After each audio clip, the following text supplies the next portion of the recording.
নমো তচ্ছা ভগবতো অরহতো সম্মা সম্বুদ্ধচ্ছা। জগৎ পূজ্য মহাকারণিক তথাগত সম্যক সম্বুদ্ধ শ্রীচরণে কৃতজ্ঞ প্রণাম নিবেদন করে পুণ্যপারমিতে অংশগ্রহণকারী সকল উপাসক উপাসিকাগণের নিরোগ দীর্ঘায়ু সুখী জীবন তথা জ্ঞান বিমণ্ডিত জীবন কামনায় শুরু করতে চলেছি আজকের অভিধর্ম চর্চা ক্লাস।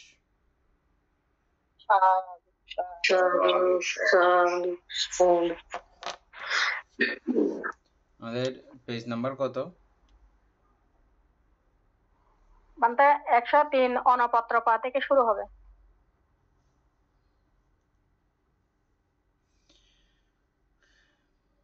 অমিতা বড়ুয়া পড়েন। অনপত্র পা 103 পৃষ্ঠা। অনতপ্প কায় দুঃচরিত্রাদি প্রতিফলে ভয়হীনতায় অনপত্রপা, ত্রাসহীনতা ইহার লক্ষণ। পতঙ্গ যেমন অগ্নিশিখা আলিঙ্গনে ভয়হীন অনপত্রিপীয়, তেমনি পাপ কর্ম সম্পাদনে ত্রাসহীন।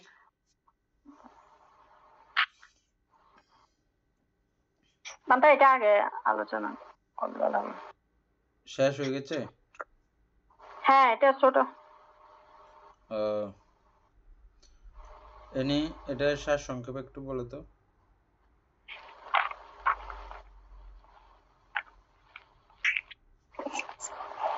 এটা বলছে যে অর্থাৎ কায় দুশ্চরিত্রাদি বলতে ওই সবগুলো আসছে, কায় দুশ্চরিত্রাদি বা দুশ্চরিত্রাদি, তারপরে আরেকটা হচ্ছে যে আমরা মনোদুশ্চরিত্রাদি। হ্যাঁ, এই তিনটার ক্ষেত্রে অর্থাৎ এগুলার ক্ষেত্রে কোনো ধরনের কোনো ভয়হীনতা, এগুলার দ্বারা কখনো কোনো অকুশল কাজ করলে বা পাপ কাজ করলে ওই ওই কাজের প্রতি ওনার কোনো ধরনের কোনো ভয়হীনতা থাকে না, সেটাই হচ্ছে যে অনপত্রপা।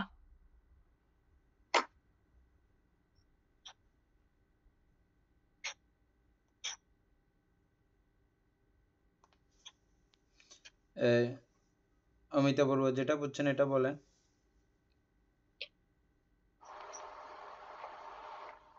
এখানে অনপত্র পা বলছে যে আপনার ওই এনে যেটা বলো কায় দুশ্চরিত্রাদি হলে এটা মানে তিনটা হবে, কায়, বাক্য আর মন। মানে তিনটা যদি বা তিনটার মধ্যে যেগুলো লিপ্ত ওইগুলোতে লিপ্ত থাকবে, ওগুলো ওনার কোনো ভয় থাকবে না, অকুশল কর্মে আর কি কোনো ভয় থাকবে না। তো এখানে লিখছে পতঙ্গ যেমন অগ্নিশিখা আলিঙ্গনে ভয়হীন। পতঙ্গ বলতে আমরা কীট পতঙ্গ বলি, যেটা যেগুলো এগুলো মানে কোনো একটা আগুনের মধ্যে ঝাঁপ দিয়ে ওরা বুঝে না যে মানে ওদের কোনো ভয় নাই, ওরা যে আগুন নাকি কি ওটা ওরা বুঝতেছে না, বুঝে না। ওই অনপত্রিকা হচ্ছে যে সেই রকম আর কি, পাপকর্মে মানে লিপ্ত থাকলে ওদের কোনো ভয় থাকে না। উপাসক জ্ঞানশ্রী সিংহ বন্ধুরা মানতে এখানে হয়তো কায় দুশ্চরিতা ওইগুলোই কায়ের দ্বারা, মনের দ্বারা, বাক্যের দ্বারা যেগুলো বেবিচার বা চুরি, হত্যা বা মাদক দ্রব্য সেবন, মিথ্যা বলা, পোষণ বাক্য বলা বা মন দ্বারা যেগুলো লোভ, হিংসা ওইগুলো করে, যে এইগুলোর প্রতি যার মানে কোনো ভয় থাকে না, মানে অনবরত করতেই থাকে, সেটার যে পরিণতি কি হবে সেটারও ওর চিন্তা নেই, ওই অবস্থা যার ভিতরে থাকে ওইটাকে অনপত্রপা এখানে বলছে, অনপত্রপা। বলতে আমি বলবো? হ্যাঁ বলেন। কায় দুশ্চরিত্রাদি প্রতিফলে ভয়হীনতার অনপত্রপা, ত্রাসহীন ইহার লক্ষ্য। এখানে বলছে যে কায় দুশ্চরিত্রাদি বলতে ওখানে কায় বাক্য মনের দ্বারা, যিনি দুচরিত্রবান, পাপ কাজে বিভিন্ন অপরাধ কর্মে যার কোনো ভয় নাই, অত্যাচারী, অনাচারী, ধর্মের প্রতি তার কোনো আগ্রহ নাই, সন্ত্রাসী টাইপের মানুষ আর কি বানতে, এই জাতীয় লোককে অনপত্রপা বলে। তারপর পতঙ্গ যেমন অকুটিকা আলিঙ্গনে ভয়হীন অনপত্রপি, তেমনি পাপকর্মে সম্পাদনে ত্রাসহীন। অর্থাৎ এখানে বলছে যে কীট পতঙ্গ, অর্থাৎ ফড়িং যেমন আগুনে ঝাঁপ দিতে ভয় করে না, অনুরূপ অনপত্র মানুষ লোকেরা অন্যায় অপরাধমূলক কাজ করতে ভয় করে না। অর্থাৎ পাপীদের কাছে নরকের কোনো ভয় নাই, তারা জঘন্য বর্বর মূর্খ, তারা ধর্মকে বিশ্বাস করে না। ন্যায় সত্যের বা বিরোধিতা করার হচ্ছে অনত্রপা লোকের কাজ। এভাবে বুঝেছি আর কি বলতে। আচ্ছা, অনপত্রপা এটা কোন চৈতসিকের অন্তর্গত?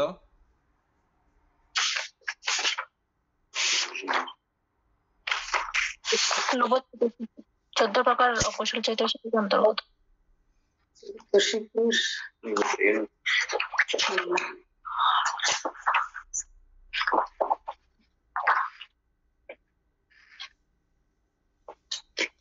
এটা মানতে অকুশল 14 প্রকার অকুশল চৈতসিকের অন্তর্গত।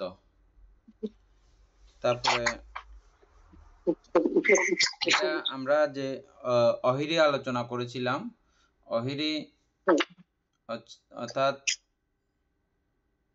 লজ্জাহীন, এটা বয়হীন, একটু ব্যবধান তফাৎ।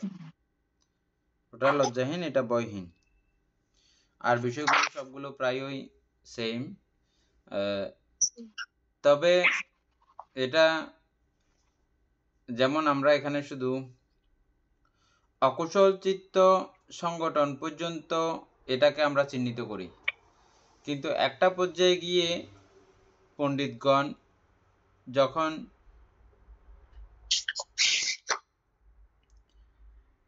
ক্রমান্বয়ে এই বৌদ্ধ গবেষণা, বুদ্ধ আলোচনাগুলো বুঝতে সক্ষম হন, তখন কিন্তু তিনি কুশল চিত্ত করতেও ভয়দর্শী হন। এটা লেভেল আছে, মানে ক্রমিক লেভেল আর কি। এবং আবার বলেন। অর্থাৎ আমাদের প্রত্যেকটা চিত্ত যখন আমরা 16 প্রকার বিদর্শন জ্ঞানের পর্যায়গুলো আমরা দেখেছি না, ওই জ্ঞানের মধ্যে একটা পর্যায়ে গিয়ে উনি যে কোনো চিত্ত উৎপন্ন করতেই তিনি ভয় পান, কারণ এই চিত্তের বিপাক খুবই ভয়াবহতা আছে। বুঝে গেছে এখন? তো এটা প্রথমত এদিক থেকে শুরু হইলেও প্রথমত তিনি অকুশল চিত্ত নিবারণে, অকুশল কর্ম নিবারণে প্রথম অবস্থায় তিনি ভয়দর্শী। পরবর্তীতে ওনার যখন জ্ঞান পরিপক্ক হয় তখন তিনি এই সর্বপ্রকারের চিত্ত উৎপাদনে তিনি ভয়দর্শী। বুঝা গেছে? এটা আপনাদের অনেকবার বলা হয়েছে কথাগুলো। আমাদের ফ্রান্সের ক্লাস যখন এই অভিধর্মের চর্চা প্রথম শুরু হয়, তখন এই কথাগুলো স্বাভাবিকভাবে বারবার উত্থাপিত হয়েছিল। তাহলে কি আমরা কুশল কর্ম সম্পাদন করব না? অকুশলে থেকে এই বিষয় চিন্তাও করা যায় না। কালকে আমাদের গুরুভান্তে প্রজ্ঞা ইন্দ্র মহাতের মহোদয় তিনি একটি কথা বলেছেন, খেয়াল করেছেন আপনারা, পাশ্চাত্যাং বেদিতাব্য বিয়ইতি।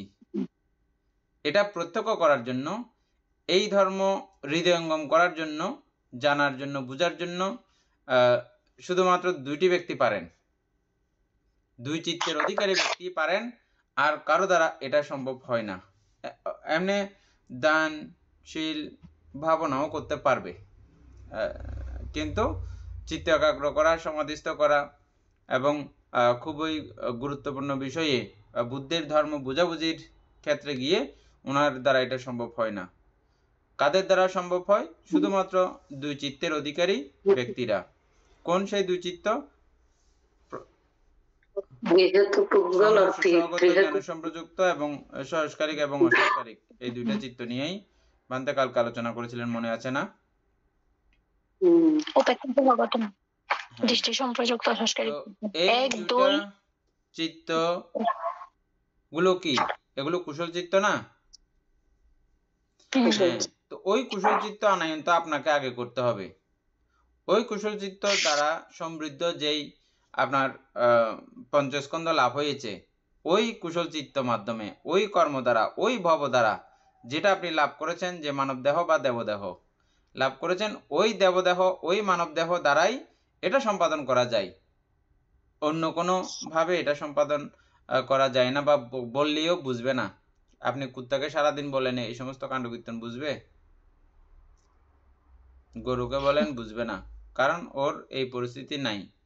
আবার মানুষের মধ্যেও যারা ড্যাম মানুষ, অর্থাৎ ডামিজ জাতীয় আছে, ডামিজ বলি আর কি আমরা, না, কম মেধা সম্পন্ন, বুদ্ধি বিবেচনাশীলতা, তর্ক বিচার যুক্তি বুঝে না, হ্যাঁ, ওই জাতীয় মানুষদেরকে আপনি সারাদিন বলা বলি করলেও এগুলো বুঝবে না।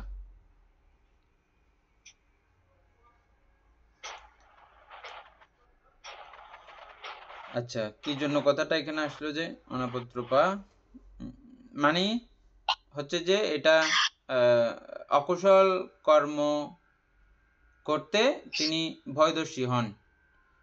এই চিত্ত করলে উনি এই চিত্ত করার সময় চিত্তের অদ্যপান্ত সব জেনে ফেলেন, বুঝে ফেলেন। আমি যে এখন এই চিত্তটা করব, এটার ফলাফল কি, রেজাল্ট কি, এটা কেমন হতে পারে, এটা সব স্তরে তিনি জেনে ফেলেন, বুঝে ফেলেন, বুঝে উনি ভয় পেয়ে যান। আমাকে মা মানা করছে বলে, বাবা মানা করছে বলে, গুরুবান্তে মানা করছে বলে আমি করব না, এমন না। এই চৈতসিক যে উনি নির্ভয়, উনি আরামসে এটা করে ফেলেন। আর এটার অপোজিট সাইড হলে, এটা আমরা পরে কুশলের মধ্যে আসবে, এটার উল্টোটা, এটা হচ্ছে যে ভয় নাই, আর একটা থাকবে যে এটা কুশলের মধ্যে ভয় আছে। এই ভয় না থাকলে আপনি যে কোনো অকুশল কর্ম করে ফেলতে পারবেন।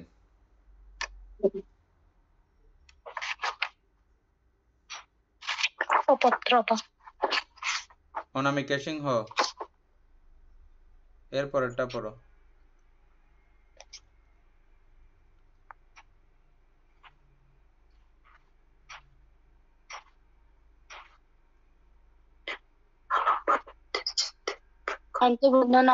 মঙ্গল অধ্যত্ত চার, এটা অধ্যত্ত আলম্বন হইতে চিত্তের উপক্ষেপণই অধ্যত্ত বা অদ্যুত্ত। চিত্তের অশান্তি ইহার লক্ষণ। অস্থিরতা সম্পাদন ইহার কৃত্য। অব্যবস্থিততা ইহার পরিমাণ ফল এবং অনুচিত মনস্কার ইহার মুখ্য কারণ। বস্পস্তূপে দন্তাঘাত করিলে বস্পরাশি যেমন উপক্ষেপিত হইতে থাকে, এই চৈতসিক চিত্তকে আলম্বন হইতে পুনঃ পুনঃ উপক্ষেপণ করিতে থাকে।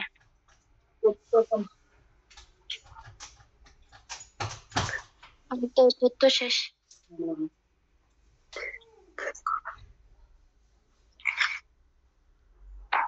উপাসক জ্ঞানেশ্বর সিংহ যেটা বুঝছেন এটা বলেন তো।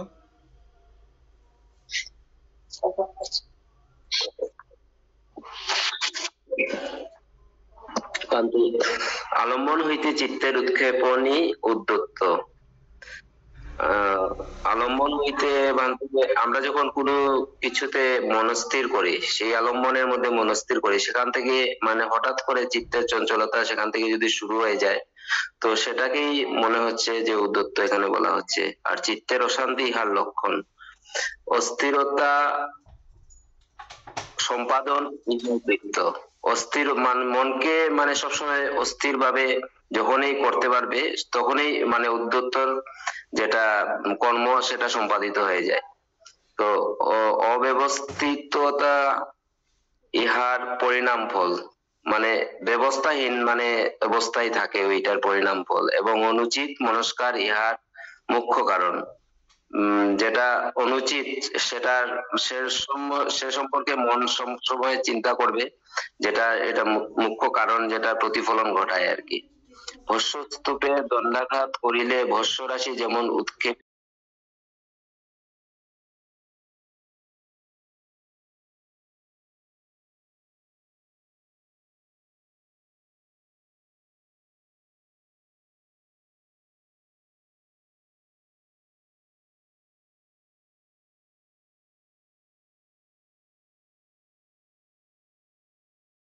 থেকে মানে চঞ্চলতা সৃষ্টি করে। তো ওইটাই আর কি, চিত্তের যেটা চঞ্চল বা অস্থির বা অব্যবস্থা, সেটাকেই এখানে উদ্ধত্ত বলা হচ্ছে। অমিতা বড়ুয়া বলে।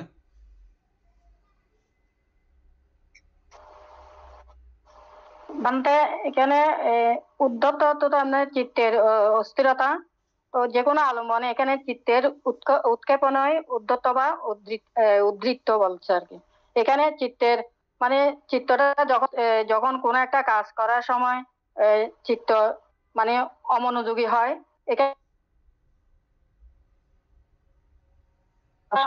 মানে আমাদের ওই চঞ্চলতার কারণে এখানে অস্থিরতা মানে ওই চঞ্চলতার কারণে এখানে এই যে এগুলো সৃষ্টি হয়েছে আর কি। চিত্তে কোনো কাজ একটা করার সিদ্ধান্ত গ্রহণ করতে পারে না। ওই যেখানে এখানে ভস্ম স্তূপে যখন মানে ছাইয়ের মধ্যে যখন কোনো দণ্ডাঘাত করে তখন ওগুলো উপর দিকে একটু উঠতে থাকে। আমাদের চিত্ত যখন একটা কোনো সিদ্ধান্ত নিতে পারবে না, অস্থিরতায় কাজ করবে, তখন এটা সব সময় ওই বারবার বারবার উৎক্ষেপণ হতে থাকে আর কি।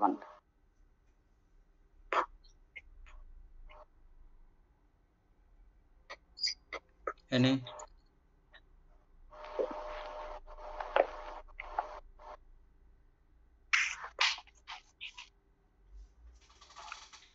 মানে উদ্ধত্তর অর্থ হচ্ছে যে চিত্তের চঞ্চল অবস্থা। অর্থাৎ কিরকম চিত্তের চঞ্চল অবস্থা, অর্থাৎ আমরা কোনো আলম্বন নিয়ে যখন চিত্তের মধ্যে চিত্তের আলম্বন নিয়ে আলম্বন হতে চিত্তের উৎক্ষেপণে উদ্যত। অর্থাৎ কোনো আলম্বন চিত্তের মধ্যে মানে হঠাৎ করে ওইটা সরে যাওয়া, চিত্তে থেকে বা অমনোযোগী হওয়া, ওইটাই হচ্ছে যে উদ্ধত্ত। কারণ চঞ্চলতার কারণে ওই আলম্বনের মধ্যে মনোযোগ বসাতে পারে না, মনস্কার বসাতে পারে না। অব্যবস্থিত ইহার পরিণাম ফল, অর্থাৎ চঞ্চলতাই হচ্ছে যে মানে এর পরিণাম ফল চিত্তের। তবে এটার মধ্যে একটু মিস্টেক আছে, লিখে রাখো, তারপরে এমনি এটা বিশদ আলোচনা করতে হবে।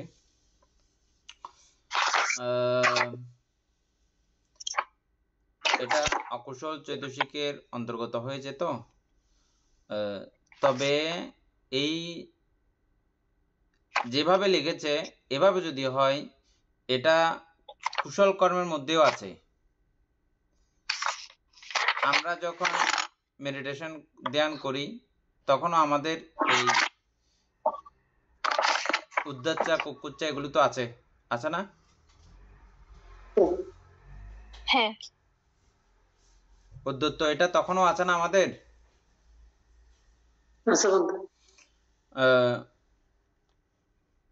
সেই ক্ষেত্রে গিয়ে কিছু আলোচনা পরবর্তীতে প্রয়োজন আছে। তারপরে আপাতত এখানে যেরকম আছে এরকমটা আমি বলি।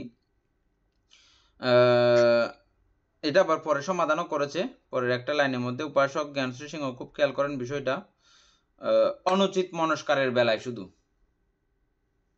অনুচিত মনস্কার একটা লেখা আছে, দেখছেন? উচিত মনস্কার অনুচিত মনস্কার বলতে কি বুঝেন? অমিতা বড়ুয়া, ইন্দ্রা বড়ুয়া। মানে উচিত মনস্কার হচ্ছে যে মনোযোগী হওয়া, আর অনুচিত হচ্ছে মনস্কার না দেওয়া আর কি। কোন একটা আলম্বনে মনস্কার আরো যারা জানেন বলতে পারবে। শিল্পী বড়ুয়া।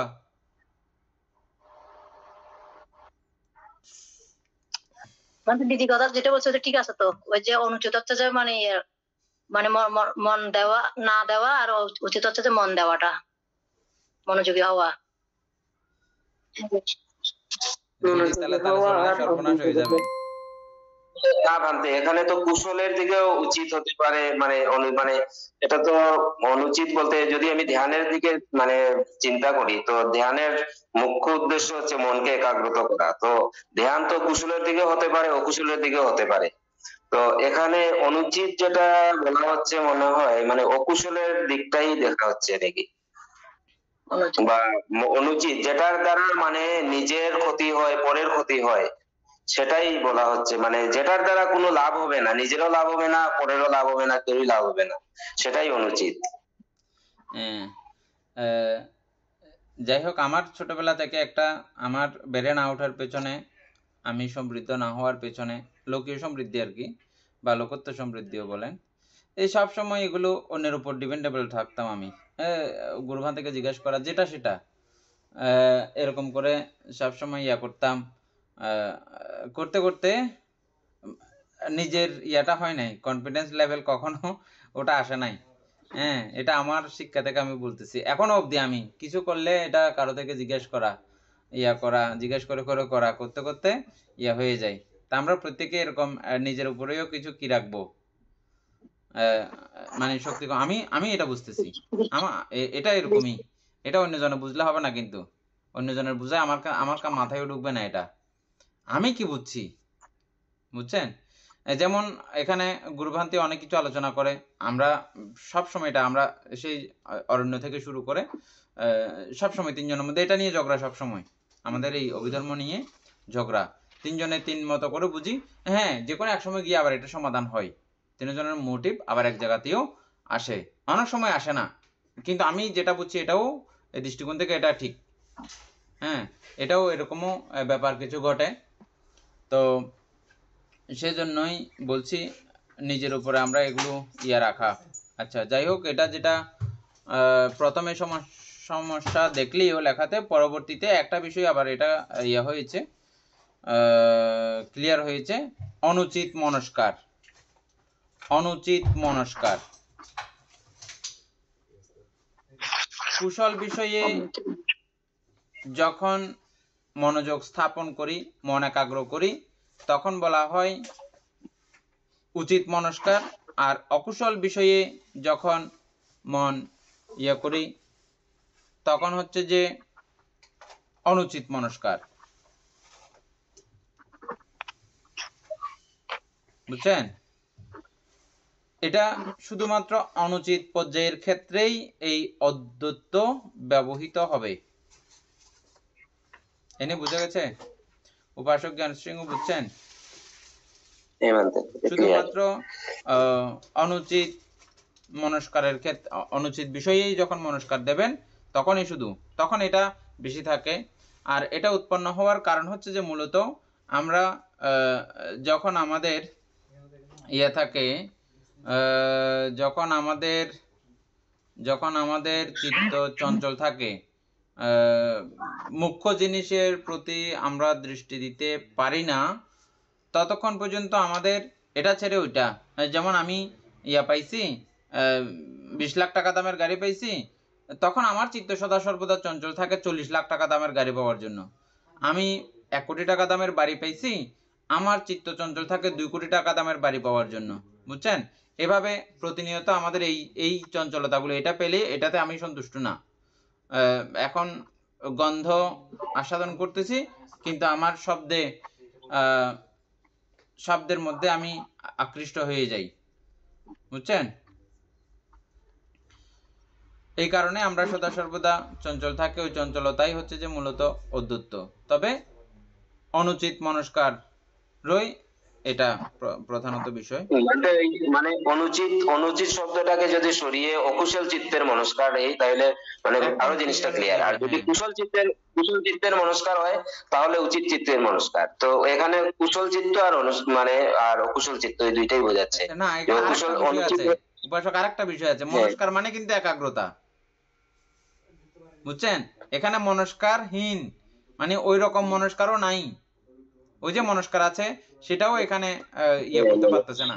বুঝছেন ঘটনা? এখানে যেহেতু চিত্তের চঞ্চলতাও থাকবে, চঞ্চলতা, মনস্কার হলে তো এটা খুব একদম মনোযোগী হয়ে গেছে। তবে অকুশল মানে সাইডে অব্যবস্থিততা যাই হোক অর্থ এখন কি যে ক্লিয়ার হয়েছে বিষয়টা। হ্যাঁ উপাসিকা বলেন। মানে হ্যাঁ অব্যবস্থিততা মানে কি যে হুম অব্যবস্থিততা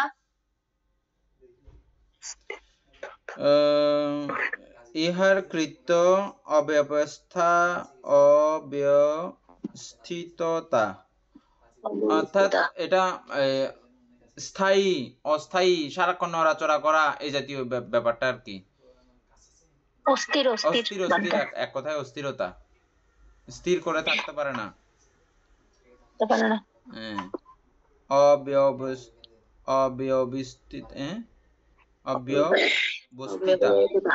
অব্যবস্থিততা ইহার পরিণাম ফল এবং অনুচিত মনস্কার ইহার মুখ্য কারণ। অনুচিত মনস্কার হচ্ছে যে ইহার মুখ্য কারণ। এটা হওয়ার পিছনে কারণ হচ্ছে যে উচিত মনস্কার বাদ দিয়ে অনুচিত মনস্কার করা। অনুচিত মনস্কার কি? দুঃখে সুখ ভাবা, সুখ চিন্তা করা, অনিত্যে নিত্য চিন্তা করা, অনাত্মে আত্মচিন্তা করা অনুচিত মনস্কারের একদম শেষ পর্যায়ের সংজ্ঞা। লিখে রাখতে পারবেন অনুচিত মনস্কার কাকে বলে। বৈচিকা শিল্পী বড়ুয়া। দুঃখে সুখ সংজ্ঞায়িত হওয়া, অনিত্যে নিত্য সংজ্ঞায়িত হওয়া, অনাত্মায় আত্মা সংজ্ঞায়িত হওয়া।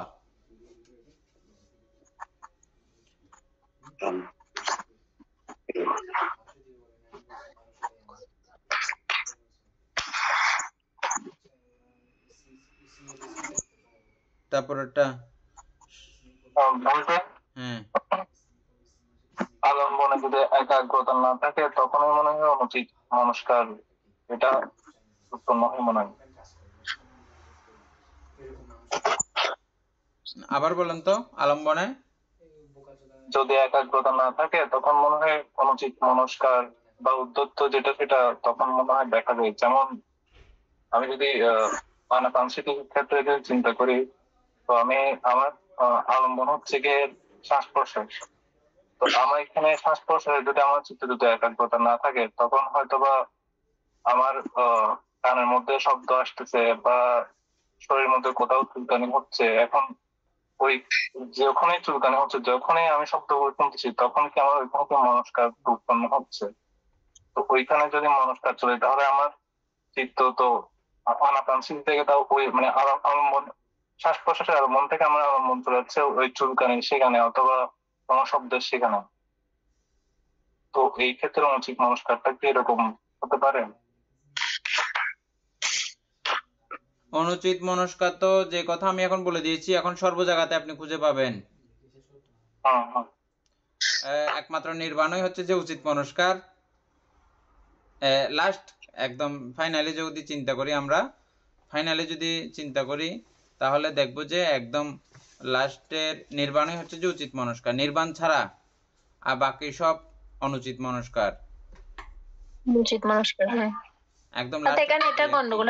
এটা ওখান থেকে শুরু হয়ে আস্তে করে উঠবে, ওখান থেকে শুরু হয়ে আস্তে করে উঠবে, তারপরে পরবর্তীতে এভাবে চলতে থাকবে। এটা আমাদের একাগ্রতা না থাকলে উদ্যত্ত এটাই থাকবে আর কি, তাই না? আমাদের যদি চিত্তে যদি একাগ্রতা না থাকে, হ্যাঁ চিত্তে যদি একাগ্রতা না থাকে তখনই তো উদ্যত্ত এটাও থাকবে। মানে একাগ্রতা চলবে সেটা অনুপস্থিত উদ্যত্ত এটাই থাকবে আর কি। বিষয়ে থাকতে হবে চিত্তের একাগ্রতা সময়। এনে পুরো বিষয়টা একটু করে ইয়া করো, তারপর উপাসক জ্ঞানশ্রী সিংহ পুরো বিষয়টা আবার একটু কমপ্লিট করেন তো। ভান্তে এখানে আসলে আমাদের প্রথমে বুঝতে হবে যে আমরা আলোচনা যেটা চলছে এটা 14 প্রকার অকুশল চিত্ত। তো অকুশল চৈতসিক নিয়ে আমরা আলোচনা করছি। তো এখানে অকুশল চৈতসিকের মধ্যে উদ্যত্ত বলছে। তো অকুশল মানে প্রথমেই বলা হচ্ছে যে অকুশল চৈতসিক গুলো।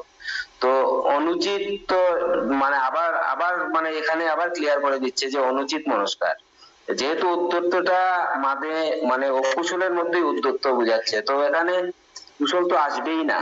আর আমরা যেহেতু আনাপান স্মৃতির ভাবনা করি বা যে কোনো ধরনের মানে কুশল চিত্ত নিয়ে ভাবনা করি, তো ওইটার মধ্যে এটা তো ঢুকবেই না। এটা তো যেহেতু আমরা অকুশল চৈতসিক নিয়ে আলোচনা হচ্ছে, তো অকুশলের ওই আমরা মানে অ্যাকচুয়ালি মানে যেটা যে হেডিং বা যে আমরা যে টপিকটা নিয়ে আলোচনা করছি ওইটা নিয়ে ভাবলে মানে আরো ক্লিয়ার হবে জিনিসটা। মানে যেহেতু এটা অকুশলের ব্যাপারে উদ্যুক্ত, আমরা আনাপান স্থিতি ভাবনা যখন করি আমাদের কুশল চিত্ত নিয়েই আমরা ওইগুলো ভাবনা করি। তো অকুশলের উদ্যুক্ত বলছে এখানে, তো এখানে বারবার মানে অনুচিত আবার বলছে, আবার উদ্যুক্ত বলছে, মানে এই জিনিসগুলো বারবার ক্লিয়ার করে দেওয়া হচ্ছে বইয়ের মধ্যে। তো ওইগুলো মানে আমার কাছে মানে খুব ক্লিয়ার এগুলো। ঠিক আছে, এটা হচ্ছে যে মূলত আমরা অকুশল, যেহেতু এটা অকুশল চৈতসিক, সেটা অকুশল ভাবেই, তবে কুশল প্রক্রিয়ার মধ্যে এই যে চিত্তের চঞ্চলতাকে এটা অন্যভাবে আমরা পাবো আরো। হ্যাঁ, এই সেম বিষয় কুশল বিষয়ে তো আমাদের ইয়ে হয়, এই চঞ্চলতা হয়, সেটাও আমরা অন্যভাবে আমরা পাবো।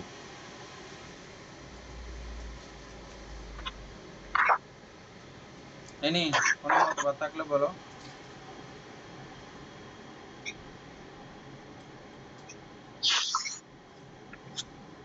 মানে হ্যাঁ, এটা তো, দাদা যেটা বলেছে ওটা তো ঠিক। অকুশলের দিক দিয়ে যদি চিন্তা করি এটা অকুশলে, আর কিন্তু এই নয় যে আবার উদ্যত্ত আবার কুশলের মধ্যে নেই। এটা যদি আবার আরেক দৃষ্টিকোণ মতে কিন্তু এটা কিন্তু কুশলের মধ্যেও আছে, যে দীপেন যেটা ধ্যান নিয়ে বলেছে। অবশ্যই সেটা উদ্যত্তের কারণে কিন্তু চিত্তে আলম্বনের প্রতি মনস্কার আমি ঠিক মতো চিত্ত বসাতে পারতেছি না, বিধা আমার চিত্ত আমি ঠিক মতো এই ধ্যানটা করতে পারতেছি না, ওইখানে কিন্তু উদ্যত্ত আছে। এবং এই ঔর্ধ্বত্ব একেবারে যখন পর্যন্ত নির্বাণ লাভ না করবে বা অরহত্ব ফল লাভ না করবে ততক্ষণ পর্যন্ত চিত্তের অস্থিরতা এটা থাকবেই। উপাসিকা অমিতা বড়ুয়া, কুশল চৈতসিক গুলো একটু আবৃত্তি করেন তো।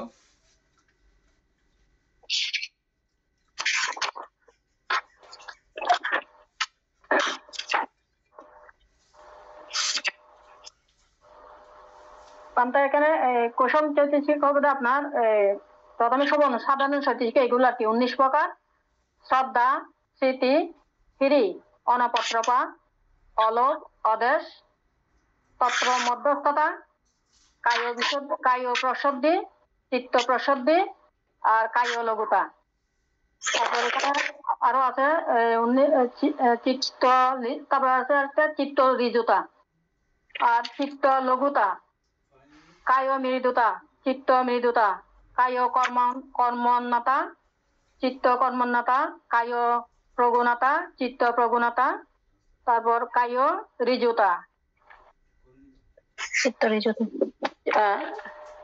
চিত্ত ঋজুতা, চিত্ত ঋজুতা, চিত্ত ঋজুতা। এটার অপোজিটে হবে যে কুশল পক্ষীয় ভাবে, কুশল পক্ষীয় ভাবে এইটা আসে না, এটার বিপরীত ব্যাপারটা আসে নাই না? না, ভান্তা এটার বিপরীত ব্যাপারটা আসে নাই তো। ভান্তা আপনি এটা একটু ইয়ে করেন, যখন কেউ যদি প্রথম ধ্যান লাভ করে, লাভ করার পরে সে দ্বিতীয় ধ্যান অনেক সময় পৌঁছাতে পারে না, সেটা আমরা অনেক ভাবে সেটা পড়েছি। সেটা হয়তো বা আলম্বনের ওনার স্পষ্ট না, বা চিত্তের চঞ্চলতার কারণে, বা মনস্কারের কারণে কিন্তু উনি কিন্তু দ্বিতীয় ধ্যান পর্যন্ত লাভ করতে পারে না। আবার অনেক আছে যে প্রথম ধ্যান থেকে কিন্তু আবার অনেক সময় আবার নিচের দিকে চিত্ত আবার ডাউন হয়ে যায়। হ্যাঁ, বা এটা ওইটা কিন্তু চিত্তের মনস্কার এবং চঞ্চলতার কারণে কিন্তু ওরকম হয়, স্থির থাকে না বিদায়। এটা কুশলেও থাকবে বা অকুশলেও থাকবে, এটা চঞ্চলতা একেবারে মানতে যতক্ষণ পর্যন্ত এই রহত্য ফল লাভ না করবে ততক্ষণ পর্যন্ত তাকে চিত্তের চঞ্চলতাটা। ও ঠিক আছে, তবে চঞ্চলতা থাকলেও এটার কিন্তু মূলত ওই ইয়াটা আছে, স্তর আছে। যেমন আমরা অবিদ্যাকে শ্রোতাপত্তি মার্গ লাভের কাছে অবিদ্যা আছে, সক্রিয়তাগামী আছে, অনাগামীও আছে, অরহৎ মার্গীয় অবিদ্যা আছে, তবে এগুলোর ক্রমিকতা আছে এখানে, কোন জায়গায় কতটুকু। একদম এই অবিদ্যা পৃথক জনের কাছে আছে, তবে পৃথক জনের কল্যাণ পৃথক জনের কাছে আলাদা, অন্ধ পৃথক জনের কাছে আলাদা, একই না দুজনের অবিদ্যা। ঠিক আছে, দুজনের অবিদ্যা একই না, বেশ কম আছে। কল্যাণ পৃথক জন আর অন্ধ পৃথক জনের মধ্যে ও ব্যবধান আছে। শ্রোতাপত্তি মার্গলাভীর সঙ্গে সুকৃতগামী মার্গলাভীর এটাতেও ব্যবধান আছে, এভাবে প্রত্যেকটা জায়গায়। ঠিক একইভাবে এই অদ্বৈতের ব্যাপারটা হচ্ছে যে ওই রকমই, ওইভাবে বুঝলে এটা সমাধান হবে। আচ্ছা যাই হোক, তারপরে একটু প্রশ্ন করে লিখে রাখলে আমরা বান্তে ক্লাসে যুক্ত হলে তখন জিজ্ঞেস করে নেব। ঠিক আছে বন্ধু। আর ওইটা বানতে যতক্ষণ পর্যন্ত ধ্যান সেটাকে যতক্ষণ পর্যন্ত না কাশি দেওয়া অতক্ষণ পর্যন্ত কিন্তু চিত্তে আবার উদ্ধত্ত থাকে না। ওটা সাময়িক ভাবে, কারণ আমরা কামচন এই পঞ্চ নিবারণের ক্ষেত্রে বানতে সেটা আমরা দেখেছি, যখন প্রতিভাগ নিমিত্ত যখন ওনার উৎপন্ন হয়ে যায় বা ওই ক্ষেত্রে কিন্তু মানে সাময়িক ভাবে কিন্তু মানে ইয়ার জন্য কিন্তু এটা ইয়া ছিল কামচ পঞ্চ নিবারণ কিন্তু বিনিবিরণ হয়ে গেছে, আমরা ওইটাও কিন্তু দেখেছি ওই হ্যাঁ ক্ষেত্রে।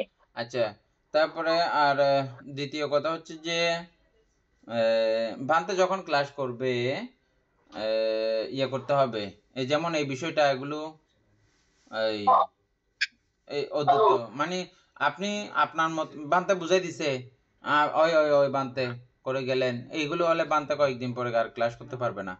এগুলো তর্ক করতে হবে। আপনারা মনে করবেন আমরা তর্ক করলে কি বানতে আর ক্লাস করবে? অভিধর্ম বিষয়টা এরকম না কিন্তু। হ্যাঁ, অভিধর্ম বিষয় হচ্ছে যে আমি এটা বুঝি নাই, বানতে যদি এটা ঠিকঠাক বুঝে থাকে যে হয়, হ্যাঁ, বুঝলে কিন্তু বানতে বলবে আমি এটা বুঝি, বুঝছেন না? অন্যদের মতো না, অন্য গুরুভান্তের মতো না। অনেকে আছে যে কি বলে যে এই নিজেরটা নিজে যা বুঝে সেটাই জাইল করতে চেষ্টা করে, কিন্তু আমাদের প্রজ্ঞেন্দ্র মহাতেরা মহোদয় এরকম না, বুঝছেন? আপনি যদি ভুল প্রমাণ করে দিতে পারেন উনি আপনার থেকেও শিখবেন। হ্যাঁ, আর এই অভিধর্ম বিষয়টাই এরকম। যাই হোক, আমরা ভান্তে যেদিন যুক্ত হবেন এটা আবার একটু কমপ্লিট করে নেব, আর আপনাদের মনোভূত না হলে এটা আবারও ইয়ে করবেন।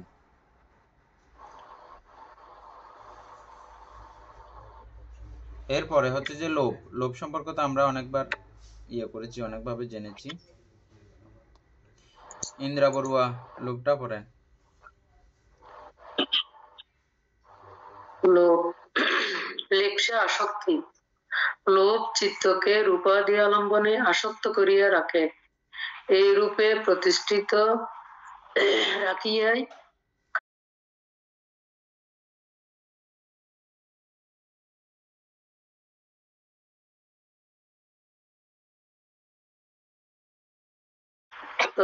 আলম্বন অপরিত্যাগ ইহার লক্ষণ, এবং উহাকে রক্ষা ও উপভোগ করা ইহার স্বভাব। সত্যগণকে সুখ মরীচিকায় প্রলুব্ধ করিয়া জন্ম মৃত্যুর প্রবাহে বাসাইয়া ডুবাইয়া দুঃখের সমুদ্রে পরিচালনা ইহার কৃত্য। এই জন্য ইহা অকুশল। সূত্রপিটকে ইহা তৃষ্ণা নাম প্রাপ্ত হইয়াছে, কারণ উপভোগে ইহা নিবৃত্ত হয় না। ইহা অতৃপ্ত পিপাসা, অসন্তুষ্টি ইহার বিকাশ বা আকার।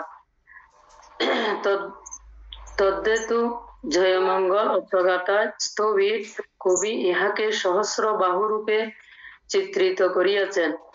এই চিত্ত বৃত্তিটি চতুরার্য সত্যের সমুদয় সত্য।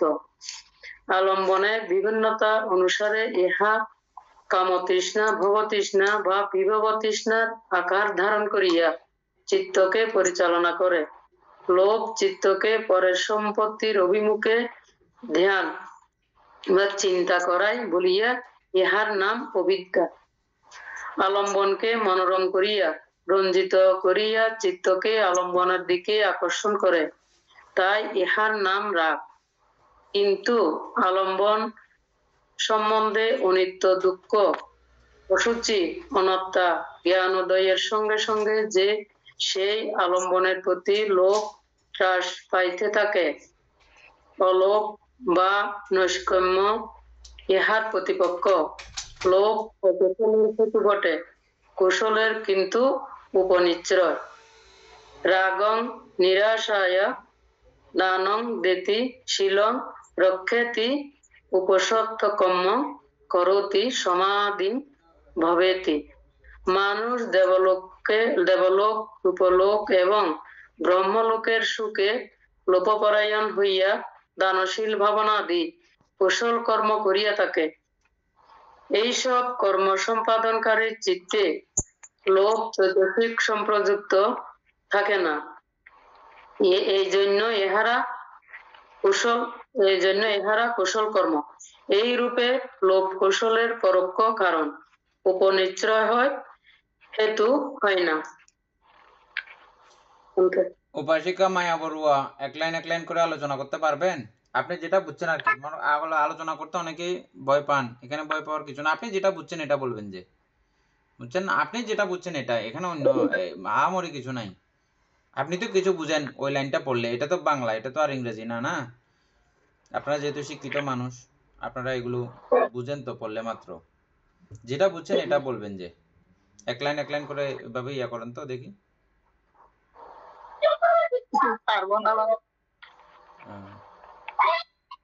তারপরে শিল্পী বড়ুয়া,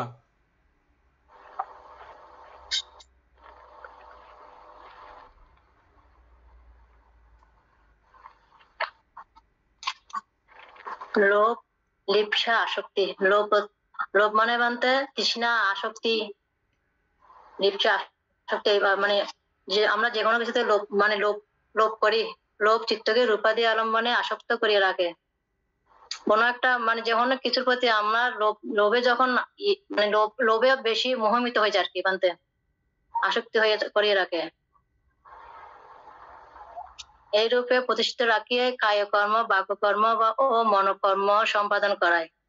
লোভের প্রতি আমরা মোহিত হইয়া কায়ের দ্বারা মানে ইয়ে করি, এই যে লোভ করি, বাক্যের দ্বারা লোভ করি, মনের দ্বারা লোভ করি। লোভে লোভে মানে মোটামুটি অনেক কিছু করে থাকি, অকুশল করে থাকি সব সময়। এজন্য লোভ হেতু। এজন্য এখানে বলতেছে লোভ হেতু। তর্জনীয় আলম্বন ও অপরিত্যাগ ইহার লক্ষণ এবং উহাকে রক্ষা ও উপভোগ করা ইহার স্বভাব। লোভের মধ্যে আমরা যতটুকু বেশি মোহিত হয়ে থাকি বলে সবসময় লোভের প্রতি আমাদের মানে তৃষ্ণাটা বেশি থাকে। ঠিক আছে নাকি?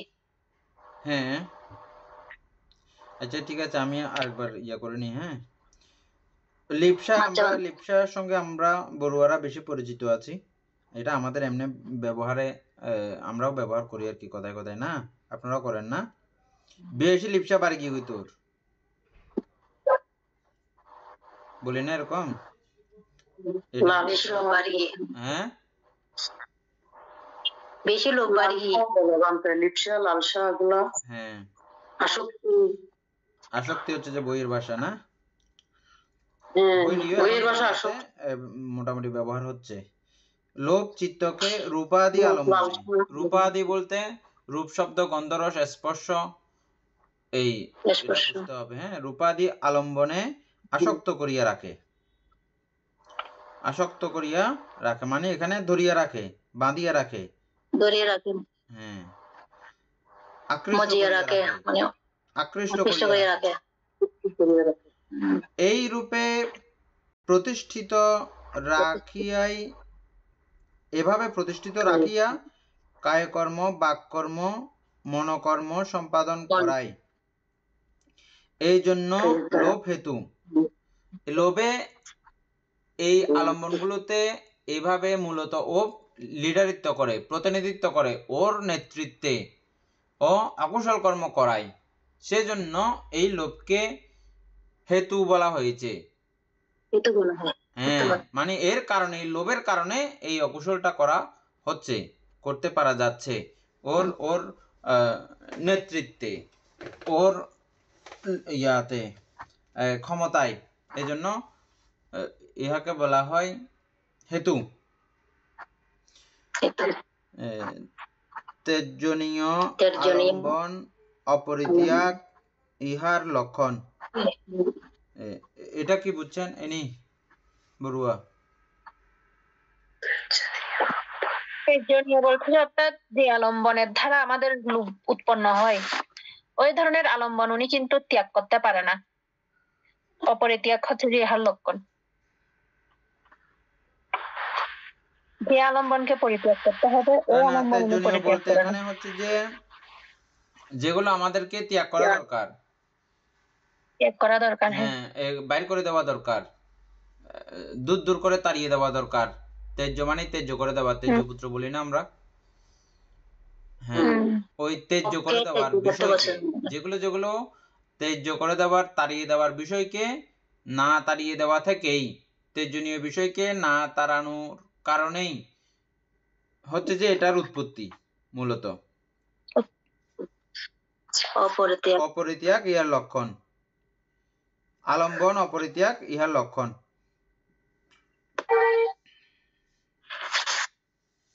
ওই ত্যাজ্যনীয় বিষয়ের আলম্বনগুলোকে ও পরিত্যাগ করবে না। এই পরিত্যাগ না করলে লোভে বুঝতে হবে যে আপনি এটাতে লোভগ্রস্ত হয়েছেন। বুঝছেন? একটা খাবার জিনিস হোক বা যেটা হোক, আপনি এটাকে ছাড়তে পারতেছেন না, পাইছেন তো পাইছেন, আর ছাড়তে পারতেছেন না, তার মানে বুঝতে হবে যে এটাতে আপনি লোভাগ্রস্ত বা আসক্তিগ্রস্ত হয়ে পেয়েছি গেছেন। বুঝে গেছে এখন না? বান্দা। তখন বুঝতে হবে যে আমার এটাতে লোভ উৎপন্ন হয়ে গেছে। এবং ইহাকে রক্ষা ও উপভোগ করা ইহার স্বভাব। ওই আলম্বনকে রক্ষা করা এবং উপভোগ করা, দুইটা। রক্ষাও করবে এটাকে এবং এটাকে উপভোগও করবে। এটা হচ্ছে যে লোভের লক্ষণ। সব তারপরে আরো কি আছে?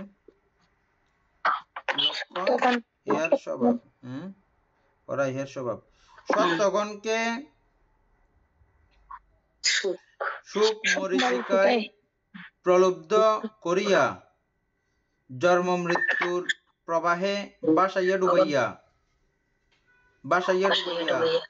দুঃখের সমুদ্রে পরিচালনা ইহার কৃত্য।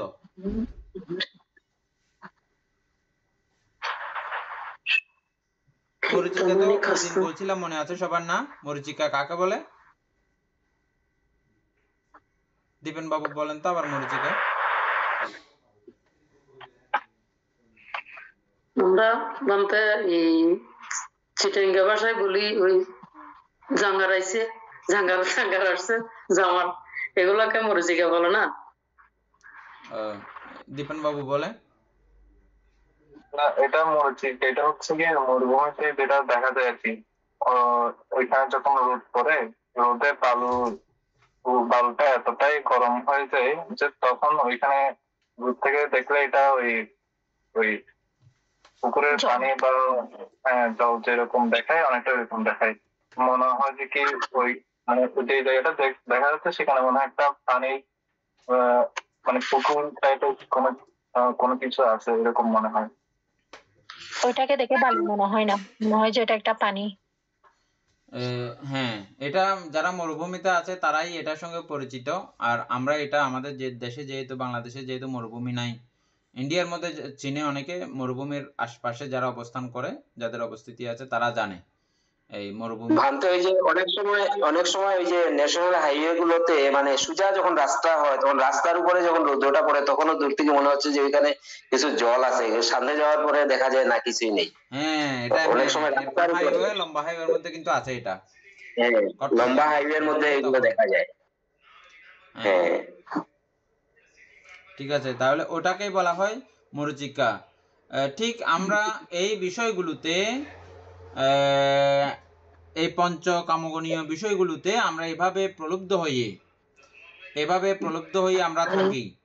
হ্যাঁ, বালু কিন্তু মনে হয় যে ফানি।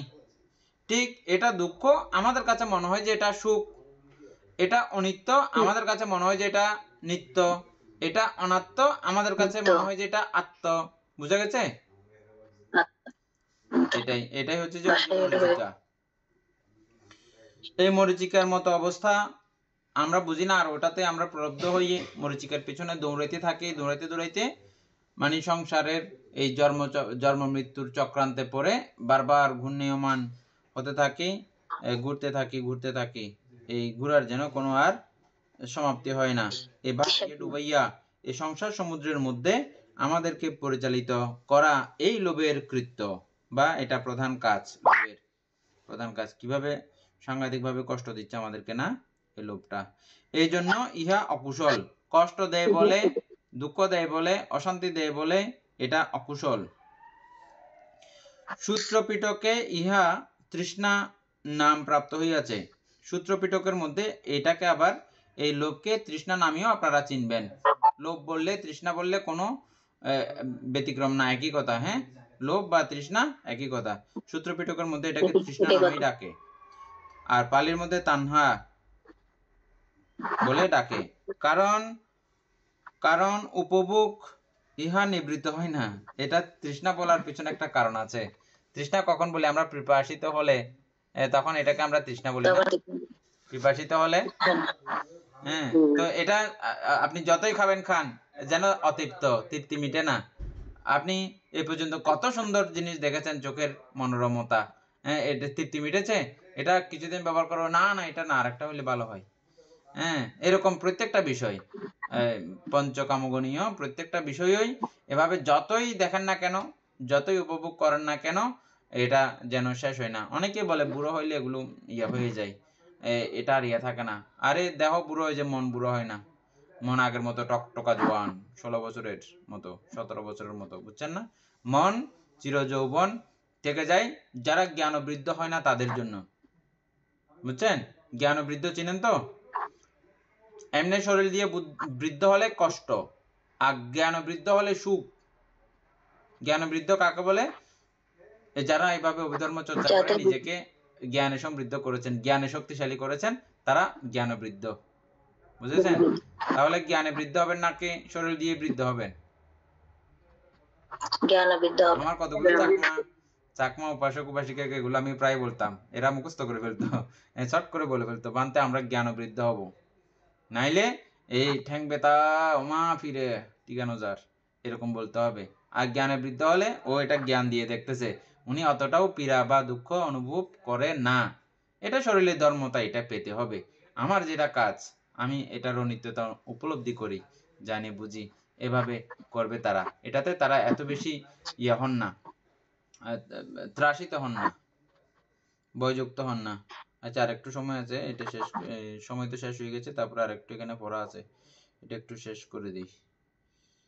এটা অবশ্য আমরা পরবর্তীতে আরো পাবো এই লোভ সম্পর্কে। এখানে যা কিঞ্চিত আছে সেটা দূর আপাতত আমাদের ইয়া হোক। ইহা অতৃপ্ত তৃষ্ণা, অতৃপ্ত পিপাসা, অসন্তুষ্টি ইহার বিকাশ বা আকার। এই লোভ এটা আছে কিনা কিভাবে বুঝবেন? এটা অসন্তুষ্টি থাকবে, যেটাই হোক না কেন, যা হয়েছে না কেন, অসন্তুষ্টি থাকবে না। আরো লাগে, আরো চাই, আরো চাই, হ্যাঁ, এই অসন্তুষ্টি থাকবে। আর যারা সন্তুষ্টি, হ্যাঁ, তারা মনে করেন মাথা ঢাকার জন্য কোন রকম ছাউনি একটা হইলে হয়েছে, তো আমি তো আর বৃষ্টিতে ভিজতেছি না, হ্যাঁ। তারপরে ফ্যান না থাকলে কি হয়েছে, আমার তো পাখা তো আছে। ফ্যান না থাকলে কি হয়েছে, আমার পাখা তো আছে, আমি পাখা করতেছি, এবং পাখা করতেছি, এটা একটা ভালো হচ্ছে, আমার একটা শারীরিক চর্চা হচ্ছে। এটা করতে গিয়ে আমার হাতটা কাজ করতেছে, আমার হাত সূক্ষ্ম সুটম থাকবে, বুঝছেন? তারপরে এরকম কিছু কিছু বিষয় দিয়ে, কিছু কিছু কথাগুলো দিয়ে নিজেকে অনেকটা মানে সুখী করতে পারেন নানান সময়ে। অপ্রাপ্তির জন্য যেরকম মনটা দারুণভাবে আলোলায়িত হয়ে থাকে, হ্যাঁ, এগুলো দেখবেন, বুঝবেন মাঝে মধ্যে। যেমন এক সন্ন্যাসী, এক সময় সন্ন্যাসীকে একজনে ইয়া দিয়ে গেছে, একটা গরু দিয়ে গেছে। অবশ্য আমাদের ভিক্ষুদের মধ্যে এটা আগে ছিল, এবং এটা দানেরও প্রথা তৎকালীন সময় ছিল, এখনো আছে, এটা বিনয়ের মধ্যে রয়েছে। এটা বান্দাদেরকে গরু দান করা যায়, বুঝছেন? শুনেছেন গরু দান করা যায় বান্দাদেরকে? হ্যাঁ, গরু দান করা যায়। তাহলে এখন কি বান্দারা এগুলো চড়াবে নাকি? কেরেঙ্কার লেগে যাবে না? অর্থাৎ গৌ দান করলে কেউ যদি করতে চায়, হ্যাঁ, ভান্তে আমি এই গরুটা দান করতেছি, আমার প্রত্যেকদিন তো আমার বাসা অনেক দূরে, বাড়ি অনেক দূরে, আমি প্রত্যেকদিন আপনাকে দুধ দান করতে পারি না, আমার ইচ্ছে যে আপনাকে দুধ দান করব, সে প্রত্যেকদিন দুধ দান করার জন্য আমি আপনাকে এই গরুটা দান করতেছি। তো ভান্তে এটা যদি ভান্তের উপযুক্ত কোনো সেবক থাকেন, হ্যাঁ, তখন এই ভান্তে তিনি ওই সেবকের কে জিজ্ঞেস করবেন, সেবক আপনি কি এটা রেখে আমাকে কি ইয়ে করতে পারবেন, দুধ দিতে পারবেন যখন দুধ উৎপন্ন হবে তখন? তো সেবকও যদি সম্মতি দেয়, ওটা গ্রহণ করতে পারেন। সেবকে এটা রাখবে, সেবকে এটা পরিচর্যা করবে, করিডোরে ভান থেকে সময় হইলে দুধ দান করবে। ওইভাবে এটা নেওয়া যায়, বুঝছেন? এটা আমাদের ভিক্ষুদের এটা কথা চলে আসছে, বলে ফেলছি আর কি। যাই হোক, এটা আমাদের বিনয়গত বিষয়, এগুলো এখন তেমন একটা প্রচলন নাই, আর পূর্ব দিন অতীত দিনে ছিল। তো একজন এসে গরুর দান করেছে, আবার কিছুদিন পরে এসে গরু দান যখন করেছে, হ্যাঁ খুব ভালো হয়েছে, তোমরা এখন দুধ খেতে পারবে, দুধ খেলে তোমাদের মস্তিষ্কের অনেক কিছু উপকার হবে, এটা দেহের জন্য স্বাস্থ্যের জন্য অনেক ভালো, অনেক কিছু বললেন। হ্যাঁ, এই দিক থেকে একটা কথা বললেন। আবার একদিনে আবার ওই শিশু এসে বলতেছে গরুটা নিয়ে চলে গেছে, খুব ভালো হয়েছে, খুব ভালো হয়েছে। এটা একটা আমার লোভের কারণ ছিল। হ্যাঁ, আমাকে কেউ একজনে শ্রদ্ধা করছে, ভালোবাসছে, বাহ, আমি একটা মানে অন্যরকম একটা মনের ফিল অনুভব করলাম, বাহ, আমাকে এরকম শ্রদ্ধাও মানুষে করে। এটা এটা ছাড়াও তোমারও অনেক শারীরিক কষ্ট হইতো যে পালন করতো আর কি। হ্যাঁ, এটা না ইয়া করার জন্য অনেক শারীরিক পরিশ্রম হইতো, এটা হইতো সেটা হইতো, তুমিও সেই কষ্টগুলো থেকে বেঁচে গেলা। আসছে যে তখন একরকম ভাবে মনকে প্রবোধ দেওয়া, আবার যখন চলে গেছে তখনও অশান্তি, ইস চলে গেছে, দুধ খাইতে পারলাম না, ওই রকম কথা বলছে না, খেয়াল করছেন? চলে গেছে গরুটা, আমি আর দুধ খাইতে পারলাম না, কথাটা এরকম আসছে না, কথা আসছে যে কি, হ্যাঁ এটা ভালো হয়েছে, এটা তুমি চলে গেছে বলে তুমি অনেক একটা হেল্পফুল থাকবে, এখন মানসিকভাবে একটু রিল্যাক্স থাকবে, এটার জন্য আগে একটা স্পেশাল একটা দায়িত্ব বেড়ে গেছিল, এটা চলে গেছে, ভালোই হয়েছে। ওদিকে প্রথমেও ভালো বলছে, পরেও ভালো বলছে। এই কথাগুলো থেকে এগুলো সবসময় আমরা কিছু কিছু বিষয় শিখবো আমাদের ঘরের মধ্যে। এটা নাই নাই নিয়ে মন খারাপ করে বসে আছে, এটা নাই। যেমন আমি ইয়ার উদাহরণ দিলাম, ফ্যানের উদাহরণ দিলাম, ফ্যান আছে, হ্যাঁ খুব ভালো, আমি তো ইয়া করতে হচ্ছে না, অন্যান্য কাজগুলো খুব আরামসে হচ্ছে, কারণ না ইহা কারণ ইন মানুষ না, ইন জানোয়ার, ইন আর সুখ দুঃখ চায় না, ইমনে গালাগালি শুরু, কারণ 14 গোষ্ঠী ধরিয়ে না গালাগালি শুরু। অথচ যারা পণ্ডিত মানুষ তারা কি করবেন, বিছন বিচির দিয়ে একখানা হাতর হবে আমর, কতন ডাইন হাতত বিচির, কতন বাম হাতত বিচির, তখন হাতের নার্ভগুলো খুব ভালো থাকে, শক্তিশালী থাকে। এটার সঙ্গে সঙ্গে অনেকগুলো এক্সারসাইজ হয়, আমরা এখন বাধ্যগত এগুলো করতে হয় ইয়ার ঘরেও, এটা কাম না, বিছনের কাম না থাকলে তখন এখন মানুষে দৌড়াচ্ছে হাত দিয়ে, নানান ধরনের ইয়া করতেছে, হাত সুস্থ রাখার জন্য ডাম্বেল মারতেছে না, হ্যাঁ এটা করতেছে। তো তখন ওইভাবেও আপনি মনকে প্রবোধ দিতে পারেন। এটা হচ্ছে যে সন্তুষ্টিতার কিছু কলা কৌশল আর কি। এই কথাগুলো মনে রাখলে আমি যখন যে কোনো বিষয়ে আপনাদের যেরকম লোভ উৎপন্ন হয়, আমারও হয়, কোনো কিছু ধ্বংস হয়ে গেলে তখন আমারও এরকম উৎপন্ন হয়, তখন এই বুদ্ধির এই কলা কৌশলগুলো, অতীত গুরুভান্তেগণের এই কলা কৌশলগুলো মনে উৎপন্ন হলে আবার নিজেকে স্থির জায়গায়, সেই শান্ততার জায়গায় উপনীত করা যায়, বুঝছেন? আটা ওইভাবে নিজেকে দাঁড় করাইতে না পারলে অশান্তির সীমা নাই, দুঃখের সীমা নাই। কিরকম অশান্তি আপনারা নিজেরাই প্রত্যক্ষ আছেন, জ্ঞান থাকলে প্রত্যক্ষ করতে আপনারাও পারবেন। সূত্র পিটকে ইহা নাম প্রাপ্ত হইয়াছে, উপভোগ নিবৃত্ত হয় না, অসন্তুষ্টি তদেতু। এই জয়মঙ্গল অট্টগাথা আপনারা সবাই শুনেছেন না? বাহুং সাহাচামাবিনিম্মিতা সায়ুদান্তাং, শুনেছেন না? এটার অর্থ কি জানেন? এই বহু সহস্র বাহু, এই লোভের বাহু বহু সহস্র, মানে বহু কোনো নির্দিষ্ট করা হয় না, কত হাজার, সহস্র মানে হাজার, কত হাজার এই লোভের আকার প্রকার, এই লোভের ধরন, এই লোভের কার্যকাঠামো, এই লোভের হস্ত কতটা, কত হাজার, কোনো ঠিক ঠিকানা নাই। হ্যাঁ, এই হাতে এটা খাবে, ওই হাতে ওইটা খাবে, ওই হাতে ওইটা খাবে, বুঝছেন? এটা আমাদের পুরো চিত্তগুলোকে নিয়ে এই গাথাটা, কি সাংঘাতিক! এগুলো বুঝলে তো সঙ্গে সঙ্গে অন্যরকম ইয়ে হয়ে যাবে। আমরা সূত্রটা এমনি বুঝি না বলে এমনি চলতে চাই না, এটার শুধু ছন্দটা উপভোগ করতেছি, কিন্তু এটার ভিতরে যে এত বিশাল ব্যাপার রয়ে গেছে, দেখছেন? এখানে এই কথাতে কি বলা হয়েছে যে এখানে অট্টগাথায় কবির কবি ইহাকে সহস্র বাহুরূপে চিত্রিত করিয়াছেন, এই লোককে সহস্র বাহুরূপে, বহু সহস্র না, বহু সহস্র বাহুরূপে এটাকে আখ্যায়িত করেছেন লোভকে। আমরা ডাইনাদির দুইটা হাত আছে বলে দুইটা হাত দিয়ে খাওয়া দাওয়া, ভোগ বিলাস সবকিছু দুইটা হাত দিয়ে করতেছি, আর এখানে বহু হাজার হাত দিয়ে ও এই রসনার বাসনা মিটাতে চেষ্টা করে, এটাকেই বলা হয়, বুঝছেন এখন না? বহু সহস্র বাহুং সাহাচা মাবিনী,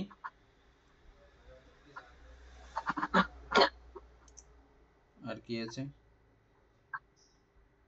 এই চিত্তবৃত্তিটিই চতুরার্য সত্যের দুঃখ সত্য, তাই না? দুঃখ সমুদয় সত্য। আমরা দুঃখ সমুদয়া আরিয়া সত্যাং পালিতে পড়ছি না? দুঃখ সমুদয় আর্য সত্য, চারি আর্য সত্যের মধ্যে এই লোকটাই হচ্ছে যে দুঃখ সমুদয়া আরিয়া সত্যাং। মানে দুঃখ কোথেকে উৎপন্ন হয় আপনাদেরকে সরাসরি জিজ্ঞেস করলে লোভ থেকে দুঃখ উৎপন্ন হয়, আরামসে বলে দিতে পারবেন, এখন আর কোনো সমস্যা নাই আছে। বা তৃষ্ণা থেকে দুঃখ উৎপন্ন হয়। দুঃখ উৎপন্নের কারখানা, দুঃখ উৎপন্নের জায়গা হচ্ছে যে লোভ বা তৃষ্ণা। একদম সোজা না? চারিরাজ্য সত্যের একটা সত্য আরামসে শিখে গেছেন। এখন চতুরার্য সত্যের একটা সত্য আমরা আরামসে শিখে গেছি না? তারপরে কি আছে? আলম্বনের বিভিন্নতা অনুসারে ইহা কামতৃষ্ণা ভবতৃষ্ণা। আচ্ছা, এখান থেকে আমরা কালকে আলোচনা করব, ঠিক আছে? আরো নিচে অনেকগুলো কথা আছে অবশ্য, এটা আজকে শেষ করলে দুবাদিবি হয়ে যাবে না, বোধ আছে আজও অনেক আছে করতে। গুরুবান্তে যদি ক্লাস করে গুরুবান্তেকেও বলবো কালকে এটা ইয়া করার জন্য। সদ্ধর্মপ্রাণ প্রিয় উপাসক উপাসিকা বৃন্দ, এতক্ষণ যাবৎ আমরা অত্যন্ত প্রাণবন্ত ভাবে অভিধর্ম চর্চা করেছি। এতে আমাদের অপ্রমেয় পুণ্য সাধিত হয়েছে। এই পুণ্য রাশি অনন্ত চক্রবাসী সত্যগণকে দান করছি, গুরুভান্তেদিগকে দান করছি, মাতা পিতাগণকে দান করছি, এবং যারা আমাকে প্রতিনিয়তভাবে ধর্মচর্চায় সহযোগিতা করছেন তাদেরকেও এই পুণ্যরাশি দান করছি। যারা আমাকে প্রতিনিয়ত চারিপ্রত্যাদি দানে ব্রহ্মচর্য জীবন পালন করার জন্য উৎসাহিত করে চলেছেন তাদেরকেও এই পুণ্যরাশি দান করছি। এই পুণ্যরাশির কাছে আমরা প্রত্যেকে প্রার্থনা করব নির্বাণ লাভ অবধি অসৎ ব্যক্তি মূর্খ ব্যক্তি পাপমিত্রের সংসর্গ লাভ না করে সদা সর্বদা জ্ঞানদর্শী কল্যাণ মিত্রের সান্নিধ্য সংসর্গ লাভ করতে সক্ষম হই। এইরূপ সাধু কামনা পোষণ করে আজকের মতো আলোচনা এখানেই সমাপ্ত করছি।